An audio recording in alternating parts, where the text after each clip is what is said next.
Close your eyes for just a second. Do you smell that? That kind of nostalgic, dusty scent of chalk on a blackboard? Or, wait, do you hear that crisp, modern ping of a digital notification reminding you to check a virtual forum?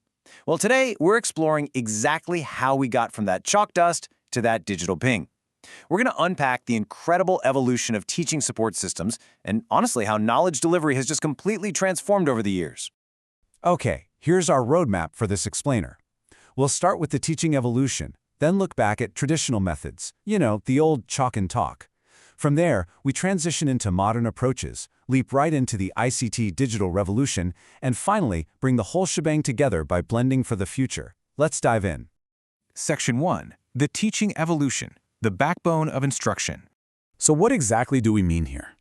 Well, teaching support systems are literally the backbone for effective instruction. They fundamentally shape how knowledge is delivered and, more importantly, how it's absorbed by learners. Think of these systems as kind of like the invisible architecture of a classroom.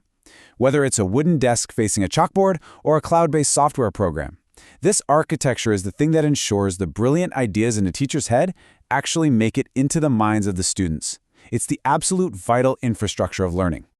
And this architecture, it's transformed across three very distinct eras. We started in Era 1 with traditional methods. That's your static, face-to-face delivery.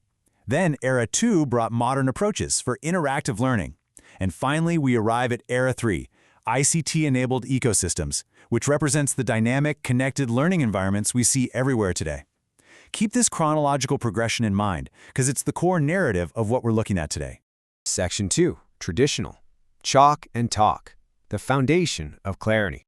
Now, for a really long time, teaching relied almost entirely on printed textbooks, blackboards, and face-to-face lectures.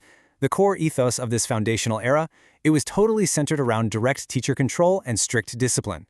It was highly personal, sure, in the sense that you were physically sitting in a room with an instructor, but the flow of information was strictly a one-way street. The teacher was the ultimate authority. They managed the pace, the content, the discipline of the room. It was a highly structured environment where order and direct instruction reigned supreme. Now, the traditional method had incredible strengths, primarily in its sheer clarity and simplicity. There were zero digital distractions, and the expectations were crystal clear. But, and it's a big but, this incredible clarity came at a cost. It created significant friction by severely limiting a learner's flexibility and autonomy. Think about it. If a student didn't grasp a concept at the exact pace the teacher was talking and writing on the blackboard, they were just left behind. The one-size-fits-all approach simply didn't cater to different learning speeds or independent thought. Section 3. Modern, Experiential Learning, Bridging Theory with Application. Moving into this next era, what's really fascinating is the sheer variety of tools that suddenly became available to educators. We expanded the scope way beyond chalk. We saw the introduction of audio-visual aids, projectors, and those very first iterations of smart classrooms.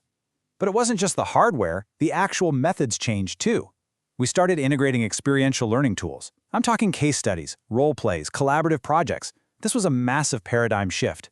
These tools made learning practical. They were designed to actively bridge the gap between abstract theory and real-world application. It finally got students out of that passive listening mode and into active, engaging participation. The strengths here are pretty undeniable, right? You get incredible engagement and practical application that actually prepares learners for the real world. Yes, but this modern approach immediately hit a really stubborn resource wall. Building smart classrooms, buying specialized audiovisual aids, facilitating all these small group collaborations, it's deeply resource-intensive. It requires money, physical space, and extensive teacher training.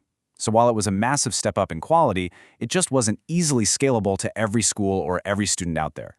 Section 4. ICT, the digital revolution. Scalability and personalization. Then comes information and communication technology, and it completely rewrote the rules. Suddenly we have learning management systems, MOOCs, and specific national initiatives like SWAYAM and SWAYAM-Prabha. We've got e-content, multimedia presentations, simulations, virtual labs, all these things that profoundly enhance comprehension.